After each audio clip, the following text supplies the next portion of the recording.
All right, Dionne, we're talking about new journalism, and I think probably the first thing we need to do is decide whether it's new anymore. Everything old's new again, right? So we can start with thinking about something like Baldwin's Notes on the Native Son that comes out in 1955, right?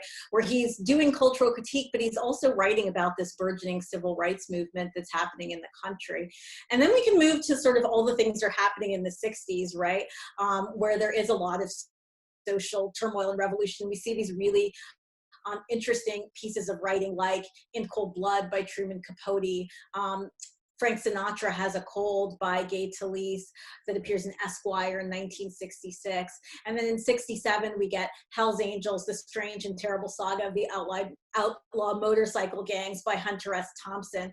And so like in the midst of that zeitgeist, we have Tom Wolfe who comes out with an article in 72 called The Birth of New Journalism, right? Where he decides it's new, but it's something that's been happening for a really long time. So Wolfe thinks it's going to supplant the novel, right? The novel is an old dead form and it's all about this new journalism. Yeah, and it's funny. Like I remember Truman Capote saying that he essentially invented a new form. It was the literary, the nonfiction novel, right? So you have like, what are the? Maybe stop for a moment. We just talk about the devices that. How do we define new journalism? It's sort of like journalism, but what? Well, Wolfe actually lays out 4 specific criteria in writing about new journalism. He says it's the use of scene, the use of third-person point of view where the reader feels like they're inside another person's mind. A descriptive eye is what he calls it, where we move away from like the reportage of journalism and do some of the novelistic description, and then realistic dialogue, right? This kind of imagining of conversations that feel like they're recreated perfectly on the page. Right? So it's all true, but it's really towing that line that we like to talk about with nonfiction sometimes, right? In terms of truth and fact, right? And where those areas get gray.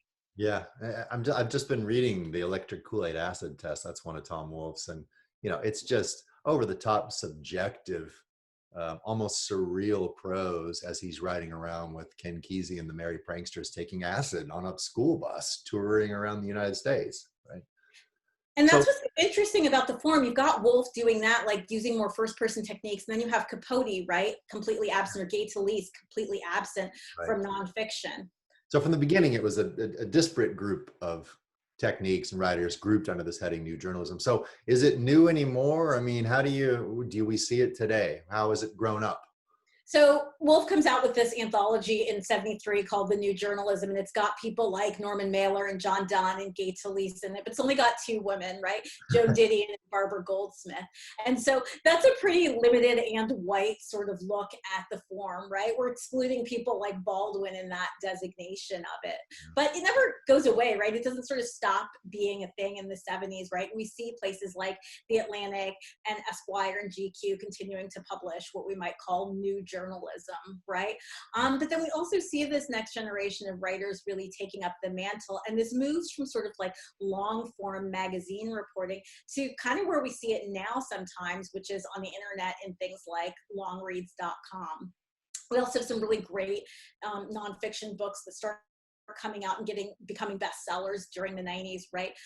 Like John Krakauer's Into the Wild. Sure. That starts as an article Outside Magazine and eventually becomes the book Into the Wild of the same name.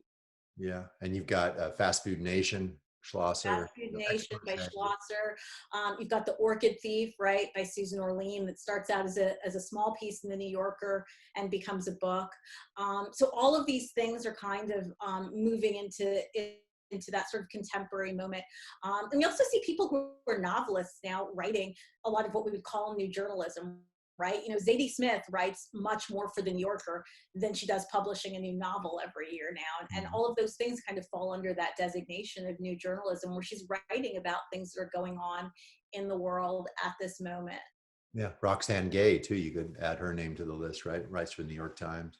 Roxanne Gay and Ta-Nehisi Coates are really kind of working off of this like Notes from a Native Son model. Like you can see it sort of in the DNA of the books, Bad Feminist and Between the World and Me, right? They're both like cultural critique, but they're also really doing this kind of deep immersion, like activism almost, right? And moving away from this idea of just reportage, right? Using all those techniques that Woolf describes to kind of hold up a mirror to the world and think about what's happening at this current moment. And offering both like a kind of nihilism and hopefulness about the state of the world.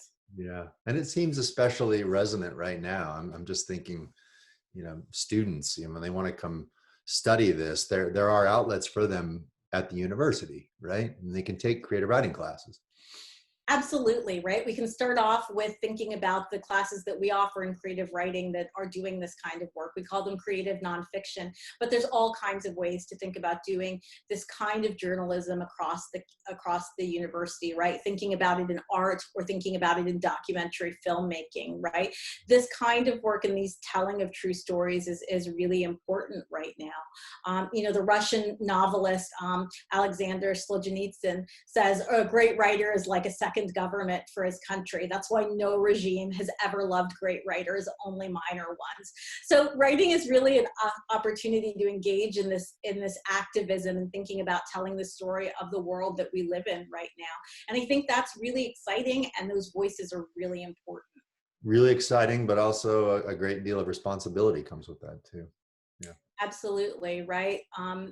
Words have lasting and effective power, right? There's this idea in Junot Diaz's novel, The Brief and Wondrous Life of Oscar Wilde, that dictators and writers hate each other because they're exactly alike. Fantastic. Thanks, Dionne. That's perfect. Appreciate it.